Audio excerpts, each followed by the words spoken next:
এমন কোনো অভিভাবক নাই যারা আসলে ওদের দুঃখের কথা বুঝে ওদের কষ্টগুলো দূর করে।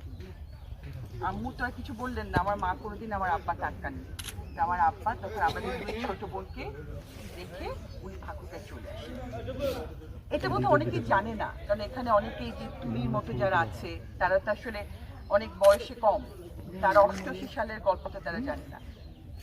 তখন কিন্তু উনি আপনাদের বিপুল ভোটে উনি নির্বাচিত হয়ে মেয়র হন, তারপর থেকে উনি ঠাকুরগাঁতে থাকেন। আমরা একা একা আমার মায়ের কাছে বড় হয়েছি, কিন্তু আমরা যখন দেখি যে আমার আব্বাকে আপনারা এত ভালোবাসেন এবং তার ত্যাগ কষ্ট সবকিছু আপনারা বোঝেন, তখন আমাদের কষ্ট আর থাকে না যে হ্যাঁ ঠিক আছে আমরা দুই বোন আছি, কিন্তু আমার বাবা অনেক অনেক বেশি মানুষের জন্য কাজ করছেন। এটা তো অনেক বড় পাওয়া, তাই না? আমার আব্বার জীবনে আসলে উনি কখনো কোনো ওই চাওয়া পাওয়ার হিসাব করেননি। আপনারা জানেন উনি 11 বার জেলে গেছেন, 3.5 বছরের মতো উনি জেলে থেকেছেন একবার। কিন্তু আমি যতবার জেলে গেছি বিশ্বাস করেন উনি কখনো বলেননি যে আমি খারাপ আছি। উনি বলতেন যে জেলখানায় যে ছেলে পেলেগুলো আছে ওরা খারাপ আছে মা, এই যে এত এত ছেলে পেলে বাইরে কষ্ট করছে জেল জুলুম, এরা খারাপ আছে। উনি সারা জীবন এই চিন্তাটাই করেছেন যে অন্যরা কেমন আছে।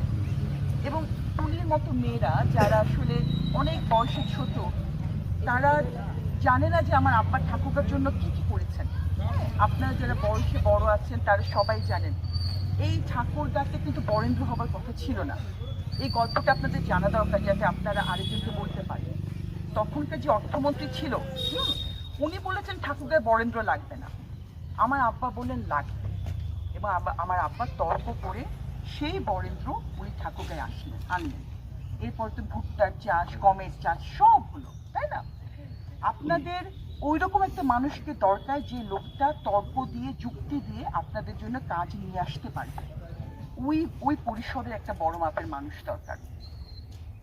আপনাদের যারা বাচ্চারা আছে এখানে, হ্যাঁ, তাদের ভবিষ্যৎ কিন্তু এখন আপনারা চিন্তা করছেন, তাই না? আমাদের বয়স হয়ে গেছে, আমার একটা 12 বছরের মেয়ে আছে, আমি এখন ঘুরে ফিরে চিন্তা করি আমার মেয়েটা কিভাবে ভালো থাকে। আমি যখন চিন্তা করি আমার মেয়েটা কেন কিভাবে যেন ভালো থাকে, তখন আমার বাবা চিন্তা করে ঠাকুরগাঁবাসী কেন কিভাবে ভালো থাকে। আপনারাও চিন্তা করবেন আপনাদের পরিবার কিভাবে ভালো থাকে এবং আপনাদের সন্তানদের কিরকম। কিন্তু আমাদের একটাই লক্ষ্য থাকে যেন আমাদের প্রতিবেশীতে ভালো থাকে। আপনি যাচ্ছেন আপনি যেন ভালো থাকেন, হ্যাঁ, এটা আমরা আমাদের পুরো জীবন দিয়ে কিন্তু চেষ্টা করেছি আমাদের পরিবারকে। আপনারা শুনবেন যারা এখানে ইয়াং আছে তারা জানবেন অন্যদের কাছ থেকে কিভাবে আমরা চেষ্টা করেছি। এবং আমি কথা দিচ্ছি আমার বাবার মেয়ে হিসেবে আপনাদের কখনো কোনো অসুবিধা হবে না, আপনার নিরাপদে থাকবেন এবং রুহিয়াবাসী যে সমস্ত কষ্ট আছে অসুবিধা আছে এগুলা দূর করা হবে। আমি আরেকটা ছোট্ট একটা কথা বলে আমি এখানে থেকে বিদায় নেব, সেটা হচ্ছে যে আমার আব্বার জন্য আমি একটা ওয়েবসাইট করেছি, হ্যাঁ। তো এখানে যার ফোন আছে না, অনেকের কাছে ফোন আছে, তারপর ছেলেমেয়েদের কাছে তো ফোন আছে। এই ফোন আমার ওই ওয়েবসাইটটাতে একটা ফর্ম আছে। আপনাদের যদি কোনো সমস্যা থাকে, ধরুন তুলির কোনো সমস্যা আছে, তুলি কলেজে যেতে অসুবিধা হচ্ছে, তুলি কিন্তু কোনো নেতার কাছে যেতে হবে না। তুলি ওই ফর্মটাতে লিখে দিবে আমি হচ্ছে রুহিয়াবাসী, আমার নাম তুলি, আমি এই কলেজে পড়ি, আমার এই অসুবিধাটা হচ্ছে, আমার ফোন নাম্বার এইটা করে সাবমিট করলে ওইটা কার কাছে আসবে জানেন?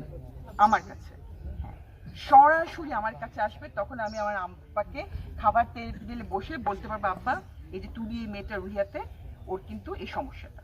আমি এটা করার পর থেকে আমাদের কাছে প্রায় 60টার মতো কিন্তু আমাদের কাছে মেসেজ আসছে, এবং ওই 60টার মতো মেসেজ নিয়ে এখন আমি আমার আব্বার সাথে কথা বলছি সরাসরি যে কিভাবে এগুলোর সমাধান করা যায়। তো এটা ভালো উদ্যোগ না? হ্যাঁ, তো আপনারা দেখবেন যে নেতার সঙ্গে জনগণের কখনো কোনো দেওয়াল থাকবে না। আমি নিজে মনে করি বিশ্বাস করি কোনোদিন দেওয়াল থাকবে না, কারণ নেতা হয় আপনাদের দোয়ায় আপনাদের ভোটে। এবং আমি আপনাদের কাছে অনুরোধ করছি আমার আব্বাকে আপনারা ধানের শীষে ভোটটা দিন 12 তারিখে। এবং আমি আমাদের চাচারা যেখানে আছেন আমি ওনাদেরকে অনুরোধ করছি যেন আমাদের এখানে যারা আছেন আমাদের মা বোনেরা ছেলেরা এদেরকে যেন আপনারা 12 তারিখে সকাল সকাল যেন নিয়ে যান। সকাল সকাল আমরা ভোটটা দিয়ে তারপর হাসি মুখে বাড়ি ফিরে আসবো, ঠিক আছে না? ভালো থাকেন, আমার জন্য দোয়া করে।